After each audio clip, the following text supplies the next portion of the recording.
Chapter 10. A Bosom Friend. Returning to the Spouter Inn from the chapel, I found Queequeg there quite alone, he having left the chapel before the benediction some time. He was sitting on a bench before the fire, with his feet on the stove hearth, and in one hand was holding close up to his face that little Negro idol of his, peering hard into its face, and with a jackknife gently whittling away at its nose, meanwhile humming to himself in his heathenish way. But being now interrupted, he put up the image, and pretty soon, going to the table, took up a large book there, and placing it on his lap, began counting the pages with deliberate regularity, at every 50th page, as I fancied, stopping a moment, looking vacantly around him, and giving utterance to a long-drawn, gurgling whistle of astonishment. He would then begin again at the next 50, seeming to commence at number 1 each time, as though he could not count more than 50, and it was only by such a large number of 50s being found together that his astonishment at the multitude of pages was excited. With much interest I sat watching him. Savage though he was, and hideously marred about the face, at least to my taste, his countenance yet had a something in it which was by no means disagreeable. You cannot hide the soul.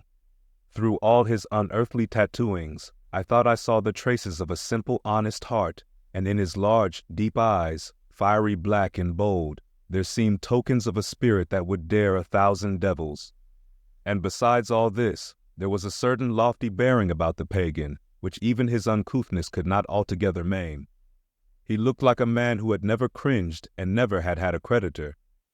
Whether it was, too, that his head being shaved, his forehead was drawn out in freer and brighter relief, and looked more expansive than it otherwise would, this I will not venture to decide, but certain it was his head was phrenologically an excellent one.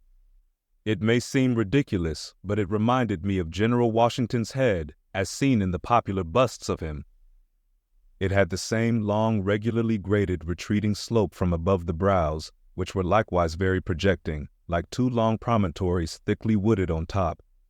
Queequeg was George Washington cannibalistically developed. Whilst I was thus closely scanning him, half pretending meanwhile to be looking out at the storm from the casement, he never heeded my presence, never troubled himself with so much as a single glance, but appeared wholly occupied with counting the pages of the marvelous book.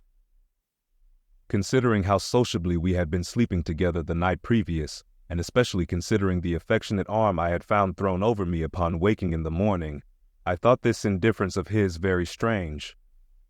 But savages are strange beings. At times you do not know exactly how to take them. At first they are overawing. Their calm self-collectedness of simplicity seems a Socratic wisdom.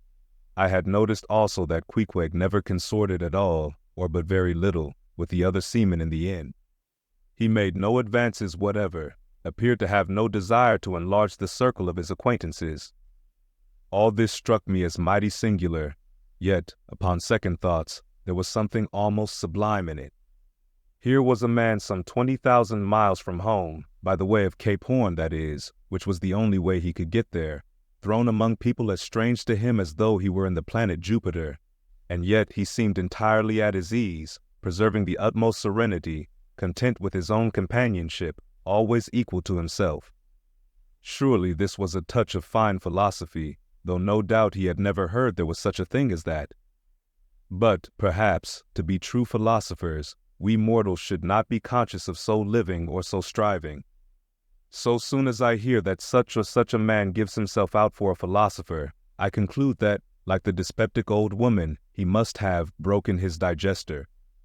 As I sat there in that now lonely room, the fire burning low, in that mild stage when, after its first intensity has warmed the air, it then only glows to be looked at, the evening shades and phantoms gathering round the casements, and peering in upon us, silent, solitary twain, the storm booming without in solemn swells, I began to be sensible of strange feelings. I felt a melting in me. No more my splintered heart and maddened hand were turned against the wolfish world. This soothing savage had redeemed it. There he sat, his very indifference speaking a nature in which there lurked no civilized hypocrisies and bland deceits. Wild he was, a very sight of sights to see, yet I began to feel myself mysteriously drawn towards him. And those same things that would have repelled most others, They were the very magnets that thus drew me. I'll try a pagan friend, thought I, since Christian kindness has proved but hollow courtesy. I drew my bench near him and made some friendly signs and hints, doing my best to talk with him meanwhile. At first he little noticed these advances, but presently, upon my referring to his last night's hospitalities, he made out to ask me whether we were again to be bedfellows. I told him yes, whereat I thought he looked pleased, perhaps a little complimented.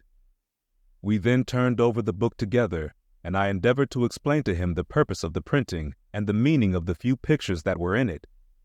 Thus I soon engaged his interest, and from that we went to jabbering the best we could about the various outer sights to be seen in this famous town.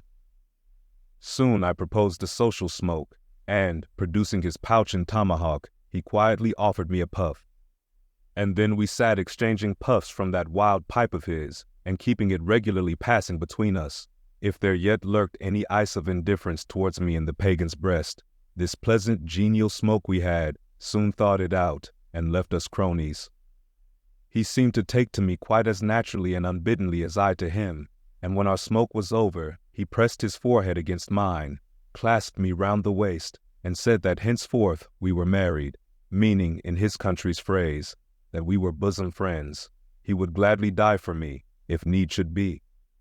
In a countryman, this sudden flame of friendship would have seemed far too premature, a thing to be much distrusted, but in this simple savage those old rules would not apply. After supper and another social chat and smoke, we went to our room together.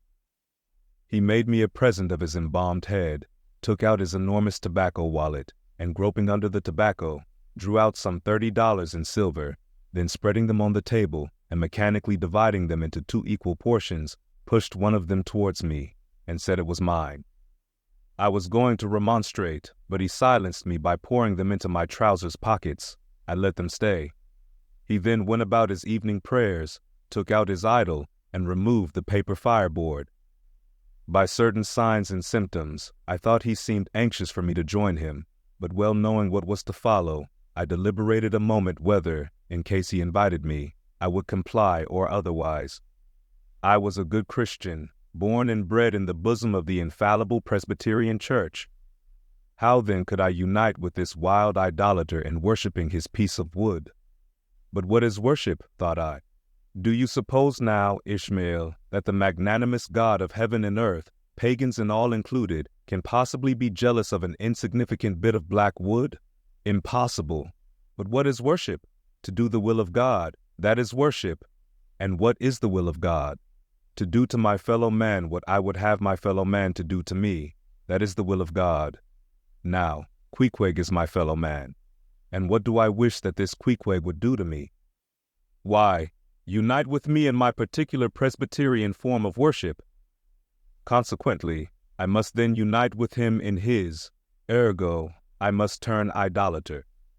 So I kindled the shavings, helped prop up the innocent little idol, offered him burnt biscuit with Queequeg, salaamed before him twice or thrice, kissed his nose, and that done, we undressed and went to bed, at peace with our own consciences and all the world. But we did not go to sleep without some little chat. How it is I know not, but there is no place like a bed for confidential disclosures between friends. Man and wife, they say, there open the very bottom of their souls to each other, and some old couples often lie and chat over old times till nearly morning. Thus, then, in our heart's honeymoon, lay I and Queequeg, a cozy, loving pair. Speed up your reading and enhance your memory with Moby Dick by your side.